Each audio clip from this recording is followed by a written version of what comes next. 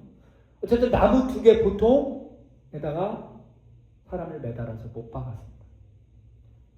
하찮아 보이고 연약했던 그 십자가가, 나무가 하나님께서 쓰시는 구원의 도구로 쓰였다라는 거죠. 여러분 어떻습니까? 나는 초라하고 나는 부족하고 배운 것도 없고 똑똑하지도 않고 가진 것도 없고 그렇습니까? 설령 그럴지라도 우리의 삶 전체를 하나님께 올려드리고 맡기면 그 연약함과 우리의 무능함을 하나님께서 귀하게 쓰신다는 것. 하나님 손에 붙들림 바 되면 오늘 애우처럼 그리고 산갈의 소문 막대기처럼 우리가 쓰일 수 있다라는 거죠. 이제 말씀을 정리하겠습니다. 우리는 연약해서 거듭나고 구원받았지만 그럼에도 불구하고 여전히 죄의 습성이 남아있어서 죄를 짓고 삽니다. 그때서 죄를 짓고 나서 포기하는 것이 아니라 그럼에도 불구하고 이스라엘 백성이 하나님께 부르짖은 것처럼 우리 하나님께 기도하며 주의 용서함을 구해드리고 그러면 하나님이 분명히 용서해 주시죠. 그럴 때 우리의 연약함 그것을 다 하나님께 드리면 하나님이 붙들어 주시고 쓰신다라는 거예요. 쓰임받는 그런 삶, 쓰임받는 우리 교회 이런 것들이 우리 가운데 경험되어지고 눈에 보여지면 얼마나 기쁠까라는 생각을 해봅니다. 왼손잡이의 옷처럼 삼갈의 소모는 막대기처럼 쓰임받는 저와 여러분 그리고 우리 교회가 되기를 주님의 이름으로 축복합니다. 기도하겠습니다.